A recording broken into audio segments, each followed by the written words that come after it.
Hi students, welcome to the part 3 video of surgical nursing question paper review. We have discussed long essays in part 1 and short notes in part 2, and this part 3 contains differentiate between questions and list down questions. So we will move on to the questions here. So the question number 9, there are 3 differentiate questions in the question paper, that is myopia and hypermetropia, anal fissure and anal fistula, hypovolemic and anaphylactic shock. So whenever you write differentiate between, as I said before, you have to divide the column into 2. So that makes easier for you as well as for the evaluators to evaluate the answers. But remember, whenever you discuss or differentiate 2 items, don't talk about similarities. For example, here myopia and hypermetropia, what is the similarity here is it's both are refractive errors. So don't mention that myopia is a refractive error and hypermetropia is a refractive error. So that actually is a wrong answer. You should remember that you should say or discuss about the differentiation between 2 things. Don't write similarities. So we'll move on to the question. So what is the difference between myopia and hypermetropia? Myopia is otherwise called as nearsightedness, and hyperopia or hypermetropia is otherwise called as farsightedness. So what it means, in myopia you can see the nearby items but you cannot see the distant objects clearly. So it will be a blurry vision when you look at the distant objects. Whereas in hyperopia, the nearby items will be blurry and the faraway items will be clear. So what happens in myopia, the eyeballs get elongated. So it becomes very long. In myopia, the eyeballs are very long because it gets elongated. Whereas hypermetropia, the eyeballs become shorter in size. So because of this elongated eyeball, the image falls in front of the retina in myopia. So in myopia, the image falls in front of the retina, whereas in hyperopia, the image falls back of the retina. So what you will do, what type of lens you use for correcting myopia is concave lens. Whereas for hypermetropia, you use a double convex lens to correct the hyperopia. So what happens in severe myopia? Severe myopia leads to cataract and glaucoma. So that is a complication of myopia. Whereas hyperopia, the severe hypermetropia causes strabismus and lazy eye. Strabismus is involuntary movement of the eyeball and the lazy eye happens in the hyperopia. So these are all the difference between myopia and hypermetropia. So you should mention what is it, how the shape of the eyeball and where the image falls, what type of lens we use to correct it, and what are all the complications. And the next difference between is anal fissure and anal fistula. Some of the questions may be like in some question paper they've asked what is the difference between a fissure and a fistula. So both of them are more or less similar. So what is anal fissure? It is a tear of the skin near the anus.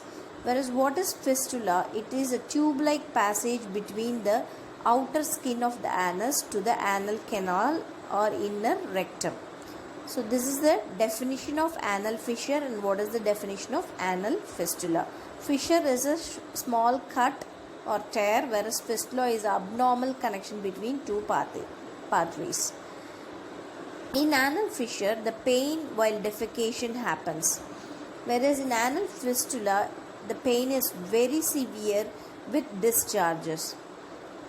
In anal fissure, streaks of blood appear in the stool, whereas in fistula, there will be fresh bleeding and discharge.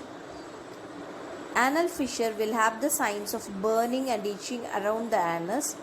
Here actually in fistula, the patient will show fever, chills and fatigue. Anal fissure can be treated with medication and dietary management. So a simple management can be done for the anal fissure, especially a dietary management may change or may cure the anal fissure. Whereas anal fistula, sometimes needs a surgical correction. So here what we do, if you don't know any difference between, you can just write the definition of both, and if there is any signs and symptoms and management, that can be listed down on both sides. And what is the next question is hypovolemic and anaphylactic shock. So what is the difference between hypovolemic and anaphylactic shock? Both of them are shock. And what is the difference? Hypovolemic shock is caused by too little blood volume, whereas anaphylactic shock is caused by allergic reaction. So what is the causes of hypovolemic shock? Mostly it is severe blood loss or fluid loss, whereas the cause of anaphylactic shock is allergic to insects, stings, medicines or foods. Signs of dehydration is seen in hypovolemic shock, whereas in anaphylactic shock signs of allergic reactions are seen. Hypovolemic shock is treated with fluids in minor cases and blood transfusions in severe cases, whereas anaphylactic shock is treated with diphenhydramine, epinephrine and steroid drugs. So here also we have given what is the definition, how it is caused, what is the main signs of both, and how you treat both the shock. So this is an easy way of giving some difference between if you don't know or if you have no idea upon the topics given. The next topic is list the following. So whenever they ask you to list the following, this is the easiest part in surgical nursing, the differentiate between and the list down, because you can score easily in these two headings. So what are all the questions asked in this question paper is the causes of intestinal obstruction, types of aneurysm, list the causes of epistaxis. So they have asked you to just list down the following things. So first question is the causes of intestinal obstruction. Even though they ask you to list down, it is a wise way if you write the definition so that the evaluator will have an idea that you know about the topic. So write the definition of intestinal obstruction. So what is intestinal obstruction? It's a partial or complete blockage of the bowel that results in the failure of intestinal contents to pass through. So it's a very simple definition of intestinal obstruction, that is a partial or complete obstruction of the bowel. So what are all the causes? There are so many causes. If you can make subheadings in the causes, it is better. In some questions the causes may need subheadings. For example, portal hypertension, the causes are different, like prehepatic, posthepatic. So like that, if there is any subheadings, you try to write with the subheadings.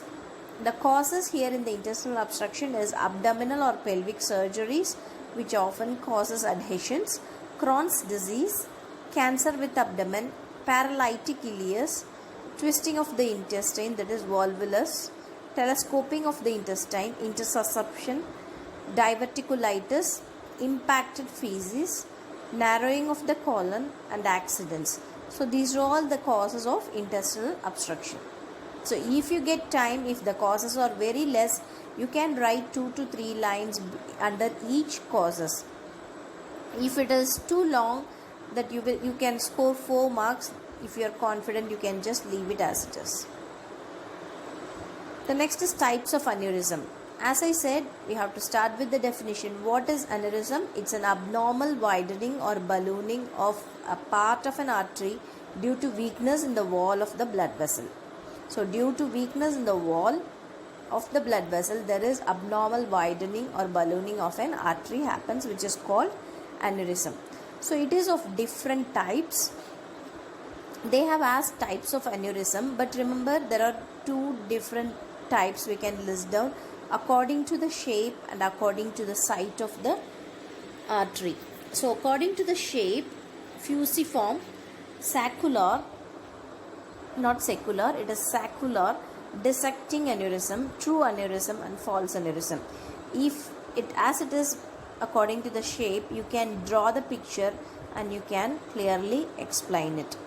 So under each type, you can write 2 words or 2 sentences so that you can explain the evaluator clearly that you understood the topic.